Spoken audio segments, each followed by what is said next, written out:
Hola, I am Ephfive and this is a Scrappy preview of Millennium Blades from Level 99 Games. Millennium Blades is a competitive collectible card game trading simulation. That might be a little hard to follow, so let me try that again. Millennium Blades is a representation of the trading, deck building, and tournament rankings part of a collectible trading card game. It is a meta game, a game about playing a game, which is also called Millennium Blades.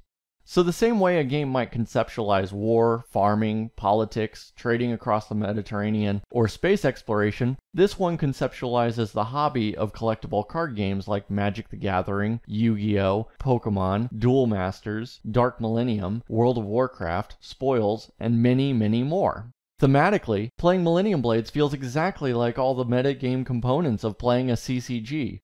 You'll buy, sell, and trade cards, agonize over the contents of your tournament deck, and ride an emotional roller coaster between glee and frustration as your strategy pays off or crumbles to dust. This is one of those rare games in which the theme seems so snugly embedded in the mechanics and design that it would seem impossible for the game to be about anything else. This is not a simple game, but like any CCG, if you start with the basics, you will grow to understand the rest. Newer, more complex strategies will become apparent, and your mental catalog of what cards are out there will grow. You'll learn what they do, how to quickly negotiate trades, and how best to structure your tournament deck to make the best of your situation.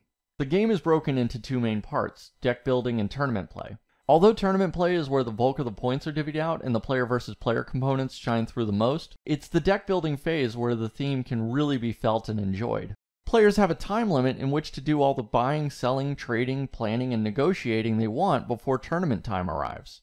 I'm not normally a fan of timed gameplay, as it is usually designed to turn rushed into rabidly hectic. In this instance, however, the timing component adds quite a lot. It forces players to act with purpose, but still holds the luxury of respite moments during which one can take a breath, read cards, and contemplate overall strategy.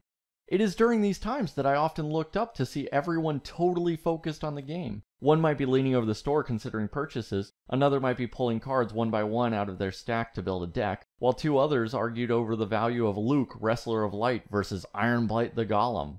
Believe it or not, it was this part of playing Magic the Gathering that I most enjoyed and which consumed the greatest portion of my time as a high school freshman in the middle of nowhere, Kentucky. When tournament time comes, players benefit or suffer from the choices they made while deck building. There are 3 types of cards in your tournament deck: 10 singles, 1 deck, and 2 accessories. Singles represent the most important cards in your deck, the ones you build your play strategy around.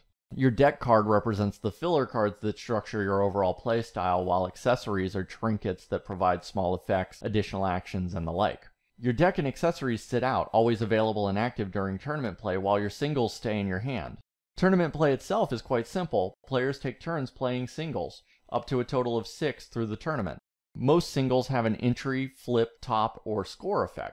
Entry means the effect happens when you play the card. Flip means the effect happens if the card gets flipped face down, in which case the card is treated as blank from then on. Top means the effect applies as long as the card is the most recently played face-up card. And score means the effect applies after all tournament play is completed. All these things ultimately focus on accumulating reputation points over the course of tournament play. The player with the most reputation at the end of the tournament receives the most victory points. The player with the most victory points at the end of the game wins. As is the case with most CCGs, players begin with a starter deck, which they will add cards to and seek to develop into a tournament powerhouse. There are starter decks for each of the game's types: fire, air, light, water, earth, and dark, each of which plays fundamentally different. This means non-symmetrical starting positions for players, which is something I always find adds a lot to any thematically rich game. Millennium Blades is a bit complex to tackle, but this is because it offers a great deal of flexibility to players. It allows them to indulge in the sensibilities they prefer to focus on. One might buy tons of cards and wait for a strategy to flesh itself out. Another might simply grab the most powerful cards possible and hope that a heavy hand outdoes precision planning. I, for one, prefer a balanced approach, grabbing synergistic cards with flexible uses and a few backup strategies for when things go awry. This game certainly won't be for everyone. The time limit on deck building and the ability of other players to ruin your strategy won't necessarily appeal to players that don't like to be pressed or pressured. However, those with any sense of nostalgia for the collectible card games they once played may well find Millennium Blades bringing that feeling back.